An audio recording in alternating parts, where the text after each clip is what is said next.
Lonnie, give me the background of maybe your resume as a professional baseball agent. How long you been at this game? How many players you represent? What's the backstory here?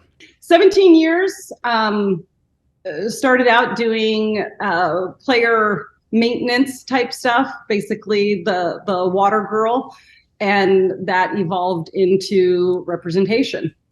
Now I run Sports Management Partners as an independent, and up until this year, the only Black woman certified by the Major League Baseball Players Association. One of few women, and probably one of three, but the only certified female that has her own company. It's awesome. So you know the landscape of how things are going, baseball related, inside and out right now, right?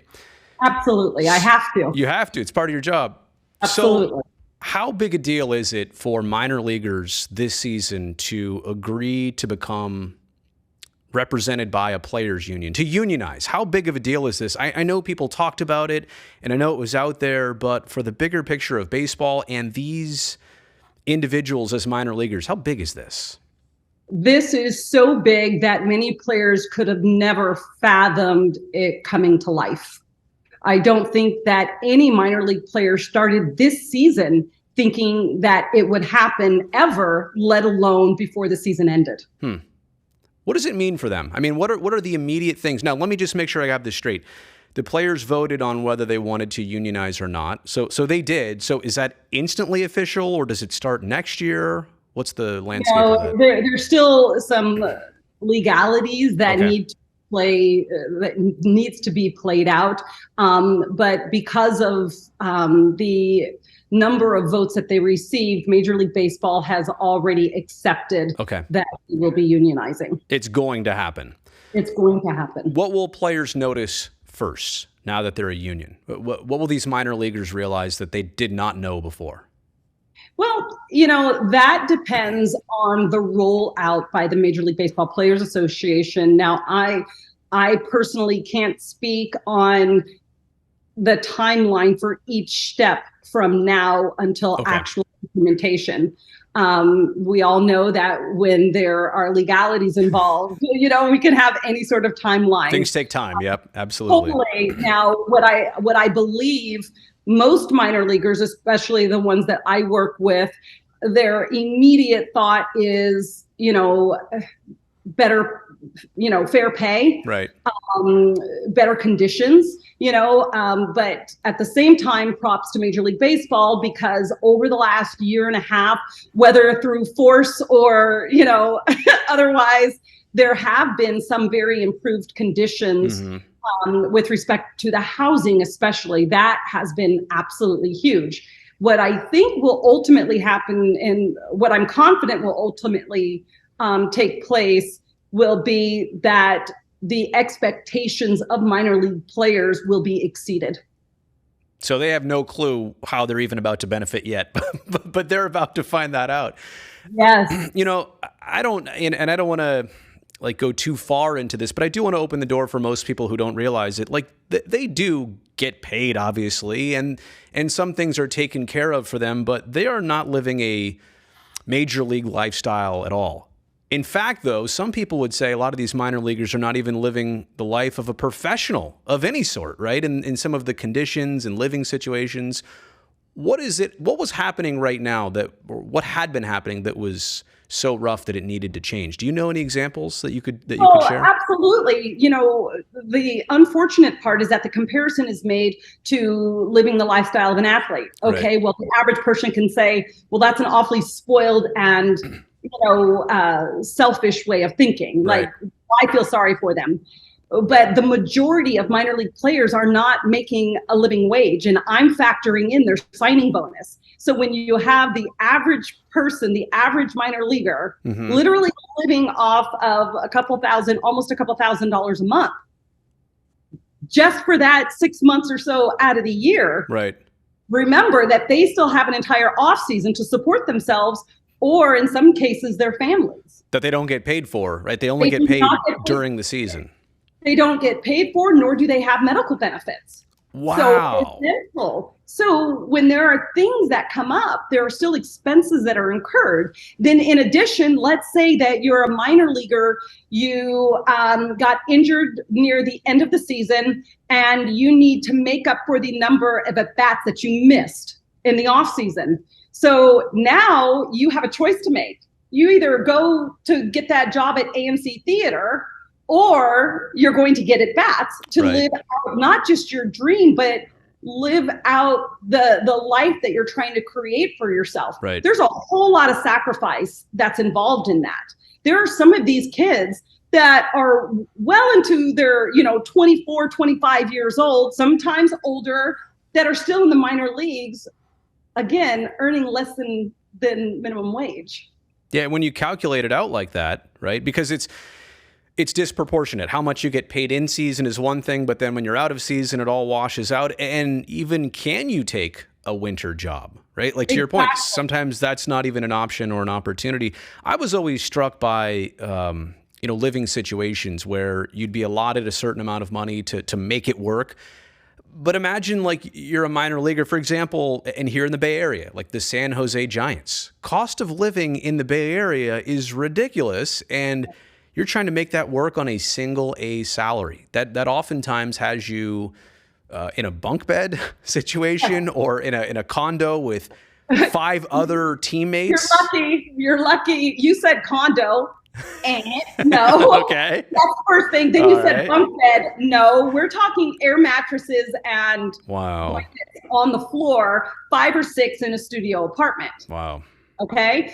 And, even former players, I've battled with them at times, and your boy Stu in the early stages. Who? Until break it down. Oh, you said Stu. I thought you said who. No, not just kidding. Yeah, no. Just kidding. Right, exactly. The comparisons are made, oh, well, I did it. Well, no. Let's back up, bruh. Let's back up. Right. Because the cost of living, the cost of food, we talk in our everyday lives about inflation, but we don't factor that into the increase between the pay of minor leaguers back when guys like Stu were playing until now is like this big.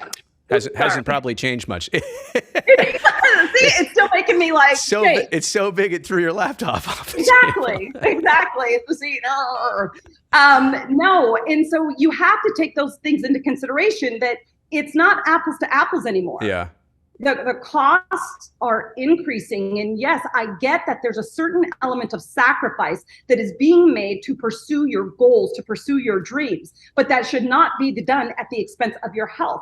That should not be done at the expense of your future. Yeah. And that's where we are. When guys don't have the time to go maybe take a couple college courses towards their degree. So now, because they have to live, they have to be able to figure out how they're going to be able to eat more than beans and rice during the season. And that's by working in the off season.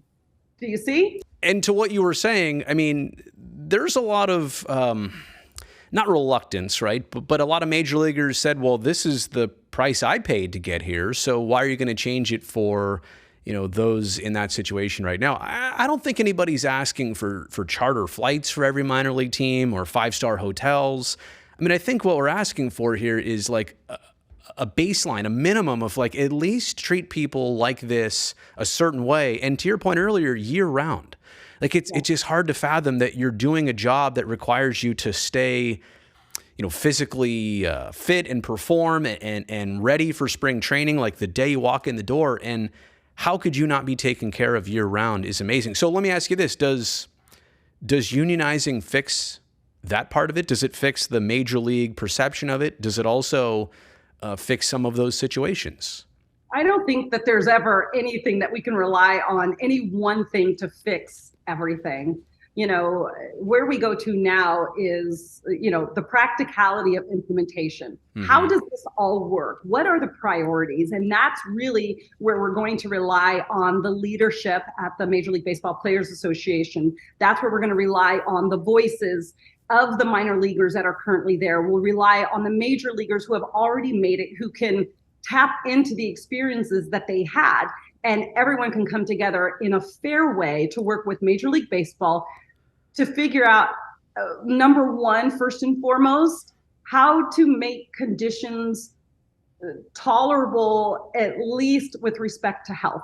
Yeah. We wouldn't feed our children the same things every day. We wouldn't feed our children beans and rice every single day. And these are someone's children. That's what they are.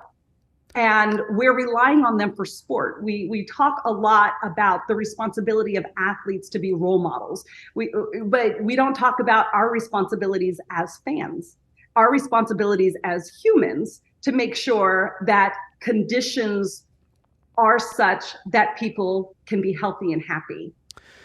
So what happens now that minor leaguers are represented by the Major League Baseball Players Association, right? So it's the MLBPA that's now representing. They're unionizing under the MLBPA umbrella. Is there a conflict of interest there in any way with the major and minor leaguers, or no?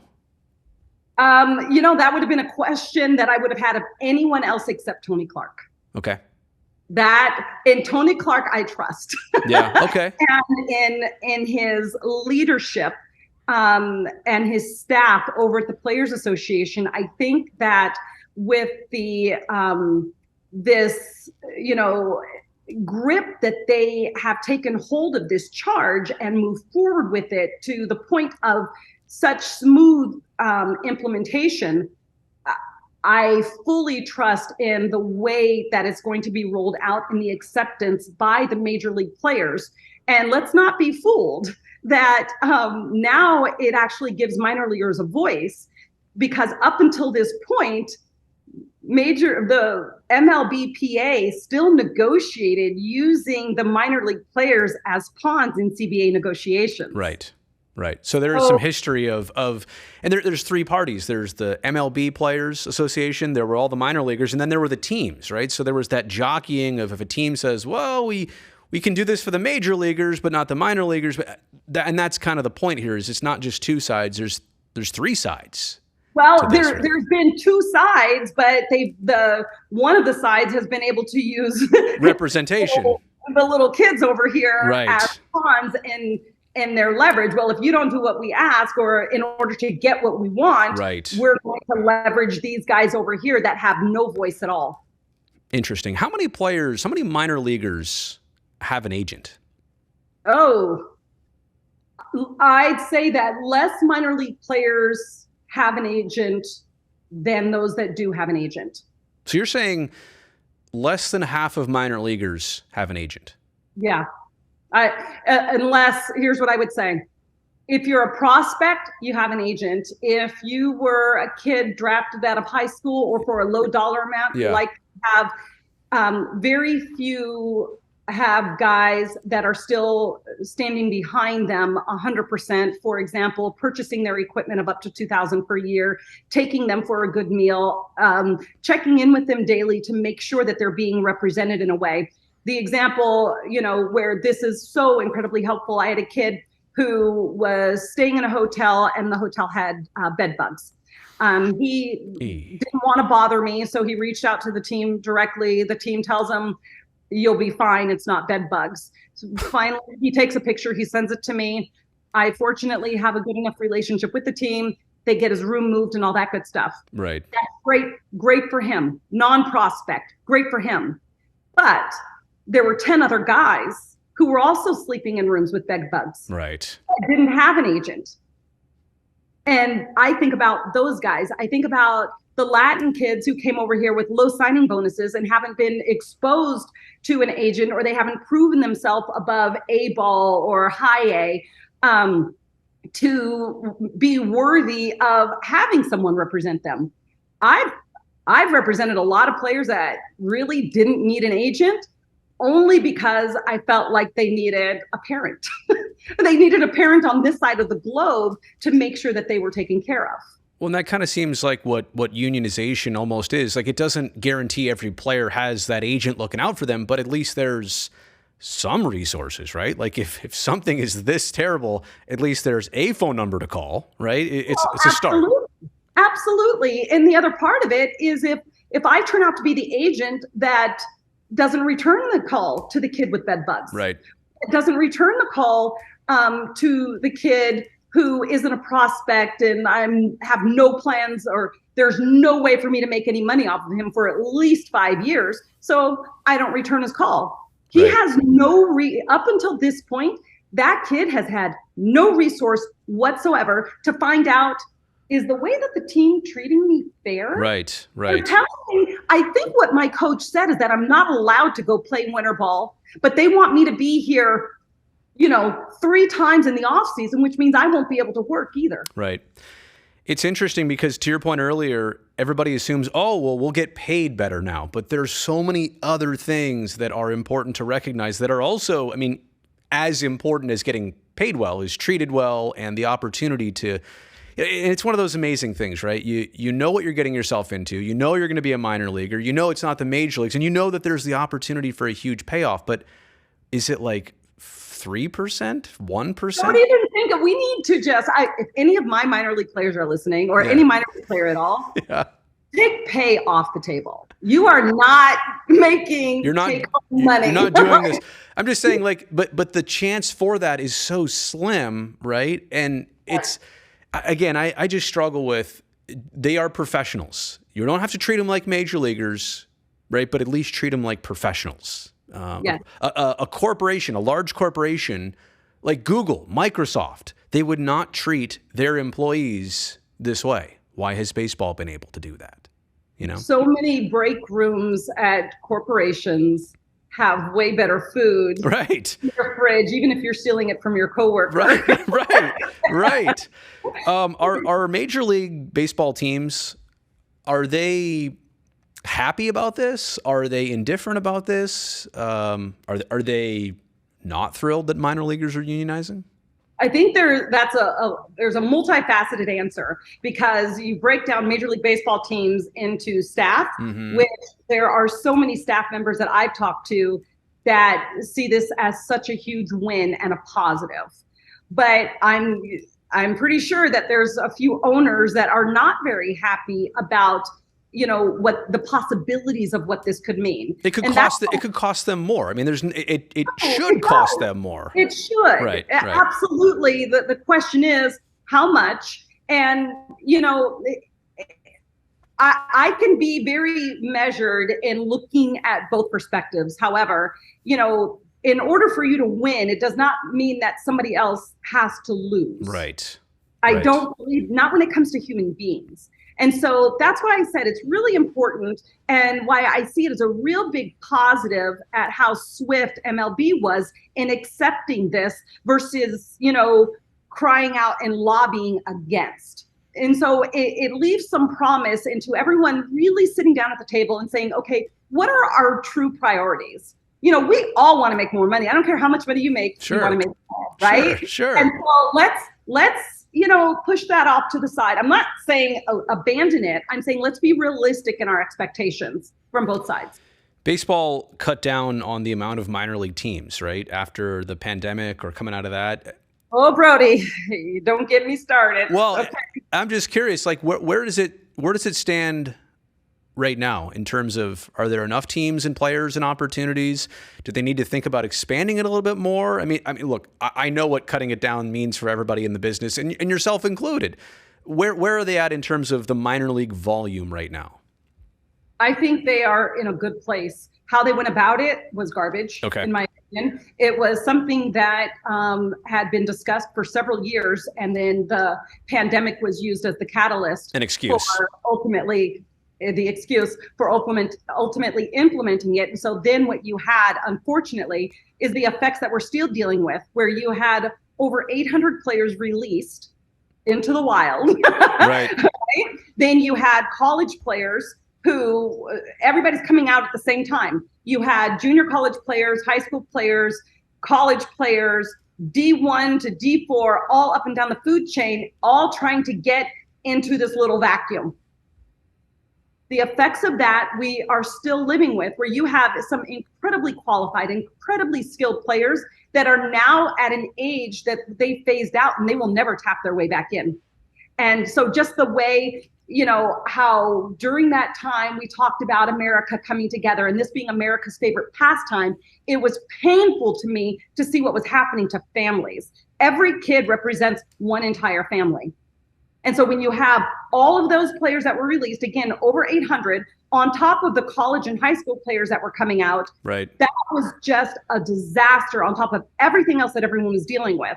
But the long-term effect, yes. Does it work out better for everyone? Yes. And the reason why it works out better is because now you don't have, teams are no longer as apt to holding on to players because, he can be our bullpen catcher indefinitely. They know damn well that kid has no shot at making it to the major leagues, but they're going to use him up to keep getting their pitchers better. Or maybe he's a good clubhouse guy. Now, with limited roster spots and limited teams, you force teams to keep only those guys that they need that truly have an opportunity. It's an interesting time, obviously, as we progress and we make things better for people.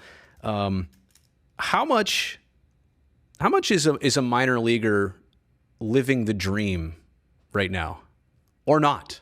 Right? I mean, you are playing baseball for a living, but at the same point, no certainty, no promise that you'll actually ultimately get there. And in this case, the way that they've got there may be under substandard conditions. How do you describe the minor league lifestyle right now? I describe the minor league lifestyle as being whatever it is that you make it. And that's why the experience will be different for every individual. Yeah. I've got a kid who this season hit 27 bombs in the minor leagues. He's doing incredibly well.